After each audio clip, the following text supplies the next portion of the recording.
Olá, tudo bem? Eu estou muito feliz por ter você aqui comigo para estudarmos juntos sobre um tema que eu considero um dos mais belos e mais importantes que eu já estudei em toda a minha vida. A comunicação não violenta.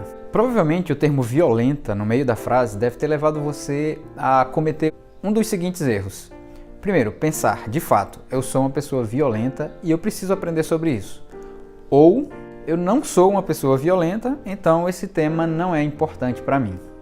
Quando falamos de comunicação não violenta, não estamos falando de agressividade, rispidez, falta de tato. Quando alguém é dócil e gentil, mas sua verdadeira intenção é manipular o outro, essa definitivamente não é uma comunicação não violenta, por mais tranquila e calma que ela possa parecer. Por outro lado, a exposição de um ponto de vista contraditório, mesmo que de forma enfática, quando cheia de empatia e sinceridade, será considerada uma comunicação autenticamente não violenta.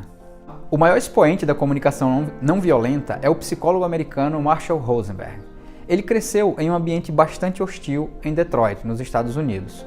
Por ser judeu, sofreu bastante preconceito e até foi vítima de violência física. Por outro lado, ele via pessoas que eram extremamente bondosas, corteses umas com as outras, e durante sua vida ele tentou entender o que diferenciava os dois tipos de comportamentos. Que fatores motivavam um grupo de pessoas a serem tão violentas e que fatores contribuem para a amabilidade e cortesia de outros grupos e contextos. Dessa sua inquietação foi que surgiu a comunicação não violenta. E por que eu escolhi esse tema para estar entre os temas que estudaremos essa semana? Permita-me usar as palavras da doutora Brené Brown, registrada no livro A Coragem de Ser Imperfeito.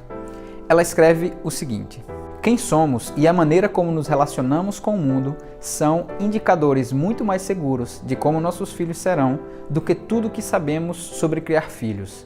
Em se tratando de como ensinar às crianças como viver com ousadia na sociedade da escassez, a questão não é tanto você está educando seus filhos de maneira certa, mas sim, você é o adulto que você deseja que seus filhos se tornem um dia?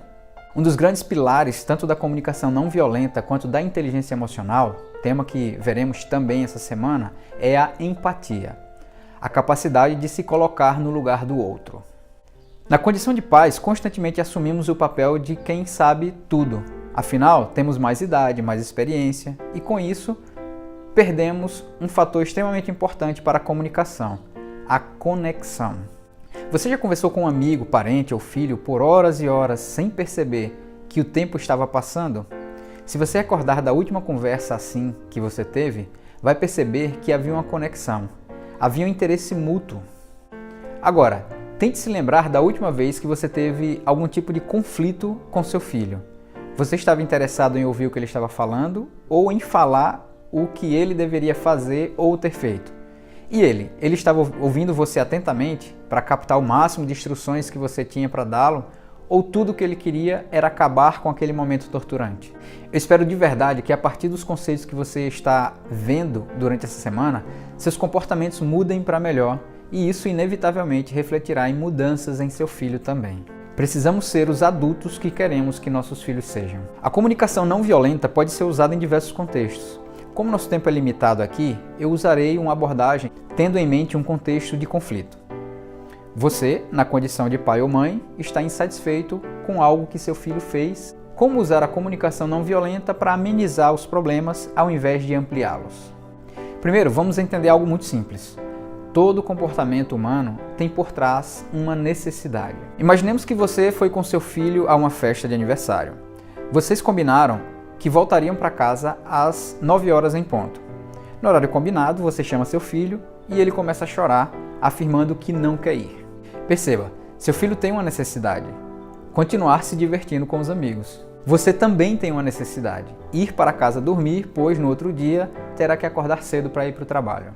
Quando as duas necessidades entram em conflito, como pais, tendemos a querer resolver a questão na força bruta. Como temos mais autoridade, nossa palavra deve ser respeitada e pronto. A curto prazo, o problema está resolvido, mesmo que seu filho vá chorando o caminho todo. Você conseguiu o que queria e está em casa às 21h40, por exemplo. Mas e com o passar dos anos, será que essa estratégia será de fato eficiente? E quando seu filho começar a perceber que ele também pode falar alto, ou descobrir que pode impor sua vontade também. O resultado de uma comunicação assim é a desconexão. O que fazer então? Como a comunicação não violenta pode ser usada para que se tenha um resultado mais favorável, especificamente a longo prazo? Para a comunicação não violenta, há uma diferença fundamental entre um pedido e uma exigência. Um pedido permite que o outro responda sim ou não. Uma exigência não dá escolhas, só admite o sim como resposta. Talvez você esteja se questionando se o que eu estou sugerindo é que você perca sua autoridade diante de seus filhos. Absolutamente não. Eu estou sugerindo que você tenha autoridade, mas da forma mais sustentável. Eu tenho uma filha que fará esse ano 17 anos. Ela se chama Isabela. Durante alguns anos moramos muito distante um do outro. Eu em Santa Catarina, no sul do país, e ela em Fortaleza, no extremo norte. Estávamos separados por 3.600 quilômetros de distância. Amanda, a mãe dela, falou para mim que sempre que negava algo para ela e ela insistia em querer fazer, ela falava, ok, vou falar com seu pai. No mesmo momento, Isabela desistia. Quando ela era criança, teve que ficar de castigo algumas vezes. E apenas uma vez eu tive que bater nela. Mas eu lembro perfeitamente que foi muito mais simbólico do que real. Eu combinei com ela que uma vez que ela já havia ficado de castigo mais de uma vez pelo mesmo motivo, da próxima vez ela teria que apanhar. Ao repetir a mesma coisa, eu tive que cumprir a minha promessa. Nunca esqueço da cena. Chegamos em casa e ela perguntou, Painho, nós somos da Bahia, o senhor vai me bater mesmo? Sim, filha, eu combinei com você, eu preciso cumprir com a minha palavra. O senhor quer que eu vá buscar o cinto? Desde sempre, nós dialogamos muito. Quando as pessoas falavam que ela não entendia nada do que estávamos falando para ela, eu fazia questão de explicar para ela os motivos de fazer o que eu tinha acabado de fazer. Hoje, eu considero ter bastante autoridade com ela, mesmo ela já tendo idade para agir pela força bruta. Esse nunca foi o método que nós usamos. Agora, para não ficar apenas na teoria, eu vou dar a você 4 dicas práticas para que você melhore a comunicação com seu filho ou filha, especialmente em momentos de conflito. Dica número 1. Observe sem julgar ou rotular. É muito comum pais e mães julgarem ou rotularem o comportamento dos filhos. No exemplo da festa, você pode ser tentado a dizer: você é muito egoísta, você já brincou até agora, só pensa em você. Todas as vezes que nós saímos, você apronta essas coisas. Já temos aqui uma comunicação bloqueada. Você não olhará mais como seu querido e amado filho, mas como um garoto egoísta. Ele, por sua vez, se colocará na defensiva. O resto da história você certamente conhece. Ao invés de sair julgando e rotulando, procure observar os fatos, e somente os fatos. Deve estar muito divertido para ele. Ele raramente sai de casa e quase não encontra com os coleguinhas que estão aqui. Você consegue perceber a grande diferença que há nas duas posturas? Dica número 2. Identifique sentimentos. O que ele está sentindo? Ele ficou triste quando falei para ir embora, porque está muito divertido brincar com os coleguinhas. E eu? O que eu estou sentindo? Estou irritado porque sei que se chegar muito tarde em casa eu irei dormir pouco e terei um péssimo dia amanhã. Dica número 3. Assuma responsabilidade por seus sentimentos. Esse ponto é extremamente libertador. Em uma situação como a que estamos usando como exemplo, você facilmente pode dizer: esse menino me irrita, ele me deixa estressada, ele me tira do sério. A grande verdade é que essa afirmação não está correta. Não é ele que irrita você, é você que se permite irritar com a situação. Ele pode ter sido um estímulo, mas a decisão de se irritar é sua. Eu posso dar um exemplo que deixa isso evidente para você. Pense na mesma situação, mas substitua seu filho por seu chefe do trabalho, ou outra pessoa equivalente, caso você não tenha chefe. Vocês combinaram de sair da festa às 21 horas, pontualmente. Ele está sem carro, por alguma razão qualquer, e você deu carona para ele. O que você faz se, na hora de ir embora, ele diz: vamos ficar mais um pouco, a festa está tão boa, só mais 20 minutos. Você reclama, briga, diz que ele é egoísta, só pensa nele, ou dá um sorriso amarelo e aguarda pacientemente? Perceba que em um contexto semelhante, você pode agir de uma forma totalmente diferente.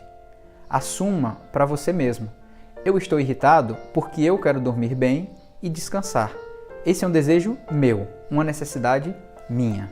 Dica número 3. Faça pedidos. Agora vem a parte mais importante. Uma vez que você detectou sua necessidade e a necessidade do seu filho, negocie com ele para que ambos saiam da situação com a firme convicção de que foram entendidos e aceitos um pelo outro. Filho, está muito divertido e você quer continuar brincando, não é? Acontece que o papai trabalha amanhã bem cedo. Você quer que eu fique sem dormir direito e passe o dia todo amanhã trabalhando com sono e cansado? Não, papai, claro que eu não quero. Então o que é que nós podemos fazer? O que você acha da ideia de irmos para casa agora e no próximo domingo eu vou com você para o parque ou para a praia e aí nós brincamos juntos? Ou você pode chamar o Lucas e o Gabriel para passar a tarde do domingo em casa brincando com você. Perceba a grande diferença nos dois cenários. Ao invés de você rotular seu filho de várias coisas, e às vezes até torná-lo essas coisas de tanto que você repete que ele é, você mostrou para ele que se preocupa com o desejo dele, viu que ele também se preocupa com seus desejos e resolveu a situação sem estresse. E para mim, o mais importante, deu para ele uma ótima referência sobre como resolver seus próprios conflitos com outras pessoas. Há muito mais coisas que eu poderia falar com vocês, mas infelizmente o tempo é corrido. Mas se você ficou com alguma dúvida e quer mais detalhes sobre esse tema, escreva para nós pelo e-mail contato@pequeninaluz.com. Anote no papel as 4 dicas que eu dei aqui e treine usá-las em sua comunicação. Você vai ver como vale a pena. Quanto mais você repetir, mais fixo ficará em sua mente. Se você tornar a comunicação não violenta um hábito em sua vida, ela vai melhorar drasticamente.